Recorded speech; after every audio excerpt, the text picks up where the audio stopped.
Jump on Joe B's the king of New Jersey. You checking out Thisis50.com. Maybe few dudes ain't worthy like me. You know I keep something pretty by me.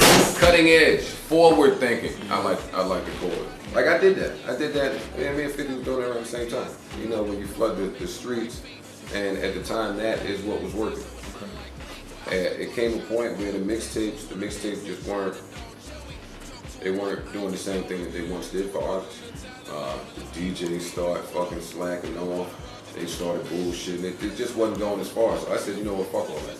I'm gonna do this Joe Budden shit, and I'm gonna go over here online where nobody was paying any attention to it at the time.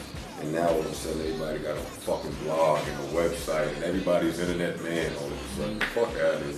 You always think the reason why niggas are not getting the proper life that they deserve, but like I was telling Cuban Link the other day actually, like, one day it's gonna have to go back to lyrics counting for something. Maybe not next year, maybe not in 2 years. So my only job is to try to fucking bob and weave and box until that time comes around, and I'll still be right there. Especially with the internet being the way it is, and technology, and we in the age of information, it just makes it so much easier to do that.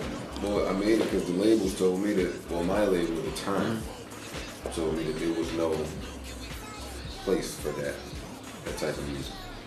There was no way to categorize it, so to speak. So being that that's the music I make best, and I disagreed with it. I mean, I used to have this argument a million times with niggas about how you can make all of my favorite singles are those type of records. Fucking, they reminisce over you. My mind playing tricks on me. There's a time when niggas take these records and they blow them up, and these are the classic records. And today they just don't do that anymore.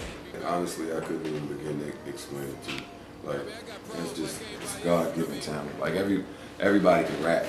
Like even Pac wasn't the best rapper with rhyming words, but the way that the nigga would paint a picture and just allow the listener to feel exactly what he wanted them to feel is what makes him one of the best to ever do it. So, I mean, I just try to always do that.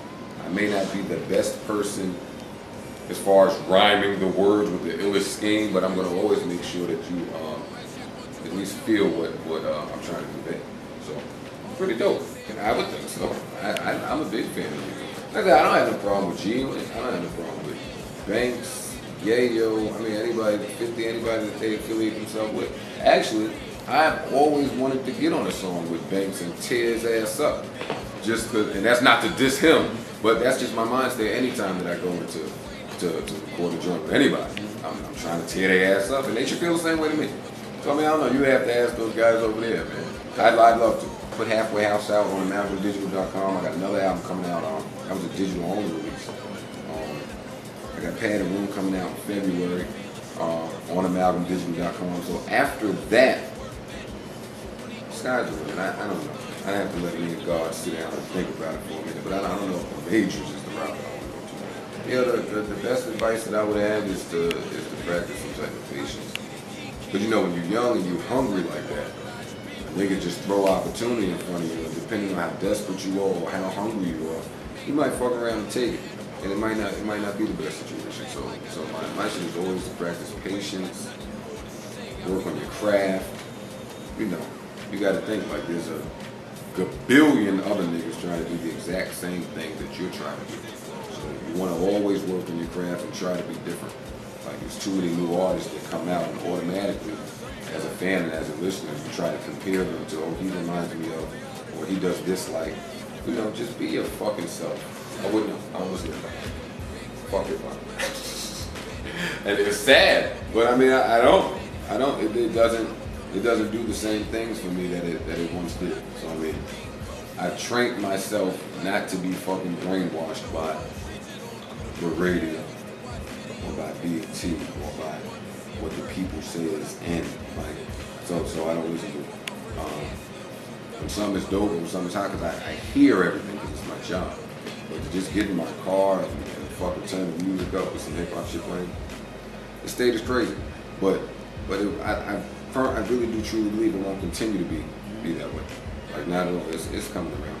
I'm speechless. I don't even know what to say. Like I still can't believe this shit. I'm probably gonna go out there to DC on 20th of January, just to be there. I already franked my daily news and my posting and all that shit. Like, I really, really couldn't believe his speech. It's like, I just gotta wait to see. When he was giving his speech, I was at home like, yo, if this nigga don't get off the stage for somebody trying to pop his ass up. But then I seen the little bulletproof glass they had on the side and the front and all that, so he was good. But like I said, man, and McCain would have wanted to move somewhere. I had to move out the fucking country or some shit. But we'll see what happens, man. It's a beautiful day. Yeah, the room comes out in February. And I just gotta kind of decide what project will be released after that. I don't know if it'll be a slaughterhouse joint that we working on. I don't know if, no, I'm not putting movies out there. That's too quick.